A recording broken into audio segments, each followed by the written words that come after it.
Hey everyone, welcome back and happy Super Bowl Sunday. All right, guys, I don't know if you're going for the Chiefs or if you're going for the Eagles. If you have money on the game, I don't even know if you're legally allowed to have money on the game anymore. I don't know. But what I do know is just because it's the Super Bowl doesn't mean that Bravo stops bravoing. Now, of course, if you guys are on social media, you see Jacqueline Larita from the Real Housewives of New Jersey and Teresa Giudice had a 5-hour lunch, which makes us wonder what the is happening, guys. So we'll get into it. And on top of that, Jackie Goldschnieder is finally being vulnerable with us about what an ego punch it was for her to film this past season.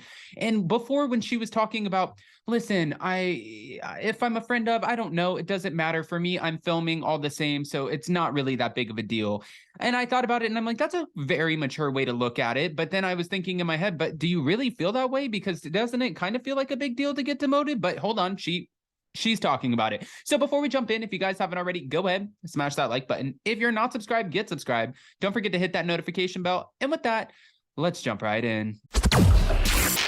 It's time for all your binge-worthy pop culture news. Welcome to Up and Adam. All right, guys, so yesterday it seemed like Teresa shocked all of the Real Housewives of New Jersey fans with just a single post. Now, in this post, it looks like she was at Cipriani in Las Vegas, where Jacqueline Larita currently lives with her family. And she was at this lunch, right, with her, Jacqueline, and her husband, Luis Ruelas. I don't know if Jacqueline's husband was there, but my point is, what the actually happened here? So they sat down, they talked for 5 hours, and Teresa was like, oh my gosh, it was so great to catch up. And now fans are wondering, are we going to get a Jacqueline Larita back? My thing here is Jacqueline does not live in New Jersey. Could she potentially move back for the show? Yes. Would she? I don't know. It never seemed like her husband actually liked the show, but is that going to stop her from being vocal about some of the other cast members on the show? No, absolutely not, because she's still coming out swinging. Now, Real Housewives of New Jersey star Teresa stunned fans when she shared a post to her Instagram stories yesterday showing her husband raising a drink. In the same post, Teresa tagged Jacqueline Larita's Instagram page, obviously indicating that they were all together. Now, later, Teresa took to her Instagram page to post a photo with Jacqueline, writing 5-hour lunch, lots to talk about, lots of laughs, reunited, and it feels so good. Okay. Now, this news shouldn't come as too much of a shock because Jacqueline recently came out and she was defending Teresa against Melissa, and she was throwing Melissa under the bus. Now, Teresa did admit that years ago, when this whole friendship came crumbling down, that was devastating for her, because they used to call it, what was it, like Lucy and Ethel or something like that? They would call each other Lucy and Ethel. But for some reason, Teresa always felt like Caroline Manzo, Jacqueline, the whole crew of them had something to do with the fact that her husband and her ended up having to go to prison. I feel like she always felt like there was somebody in that group who ended up tipping off the police. Now, you're also on reality TV, so I don't think that you would have gotten away with that forever, but okay. Teresa denied the claims that Jacqueline was being thirsty after Jacqueline recently accused Teresa's sister-in-law, Melissa Gorga, of being manipulative. According to Jacqueline, Melissa's recent attempts to cozy up to Caroline Manzo are simply phony. Because right now we're trying to figure out, will we get Caroline Manzo on the new season? I don't think we need Caroline Manzo at this point. I feel like this season coming in with the newbies, especially this Danielle girl, who I'm reading on Twitter, some people are like, yes, we love her, or she's just really annoying. I love her. I think she's going to be fantastic. I love that she's bringing in the Staten Island with a little bit of the New Jersey flair. And she's like, here I am. And me and my husband, we do the booby dance. Like, she's different. She's just unapologetically, she walks in, even when she walked into the 80s roller skating party, she walks in just happy to be there, like a kid in a candy store. And it's like, you are not afraid of this at all. I love that. Hold on.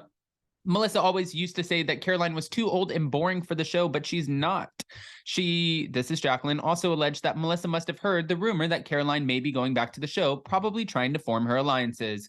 I don't know about that after Ultimate Girls Trip now at this point, with everything that's going on in the internal investigation between Caroline and also Brandy. This might have put a bad taste in her mouth, but Caroline said in the past that she doesn't know if the number would be right for her to come back to the show. I just feel like it's going to be fun to see Caroline on Ultimate Girls Trip.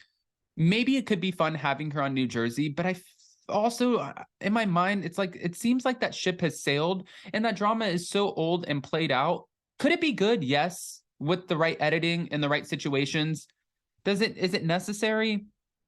I don't know, especially the way that Teresa is now. I mean, if she's forming friendships or revisiting friendships and forming alliances with other people that she wasn't talking to for so long, we're watching her on the show with her now husband, Louis Ruelas, and he's talking to her about therapy and opening up to people and being able to communicate. We see her mending relationships with Margaret Josephs. Honestly, she's mending relationships with everybody except Melissa and Joe. But then there's the text messages of it all being leaked, trying to have these conversations off camera. And Melissa and Joe were simply like, after 15 years, I don't think so. Not going to happen.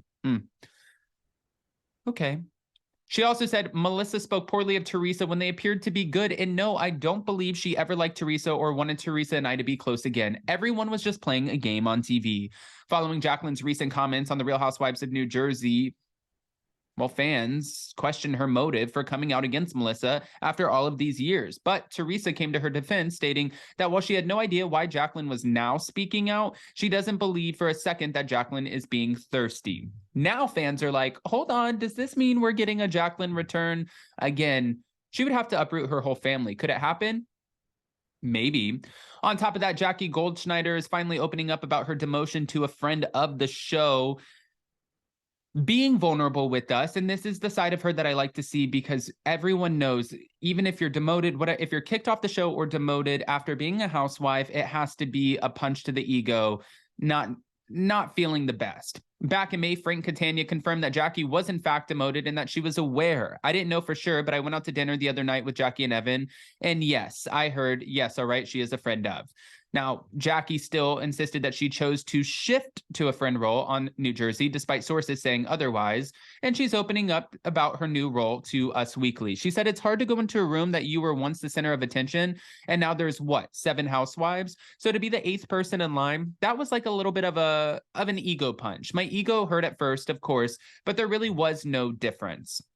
Jackie says that she is aware that she wouldn't be able to handle a full-time role, explaining, I love the show and I love Bravo, so I wanted to stay a part of it. So going in was a little rough because I didn't really understand what a friend did, but once I got into it, I didn't really feel different in my job. I did my job exactly the same as I've always done my job. I went into every scene, I moved the story along, I gave my opinion on everything, and the cameras were constantly on me. I was a part of every single cast event and cast trip. So she said once she took her ego out of it, she was able to embrace it. But then if you saw when she was talking to the newbie, Rachel Fuda, and it seemed like they were getting along, and this was at the photo shoot, she looked at Rachel and it seemed like Jackie was trying to have a moment, but she was like, listen, are your social skills like non-existent? And the Rachel girl's just like looking around. She's like, you haven't looked at me once. Right over her head. Like the moment that we were trying to have did not happen. I felt bad for Jackie. You could tell it wasn't going to happen. The Rachel girl didn't click with her. We didn't get the moment. That was kind of sad. But that's okay, because now we just got a new moment between Teresa and Jackie. Yeah, we did.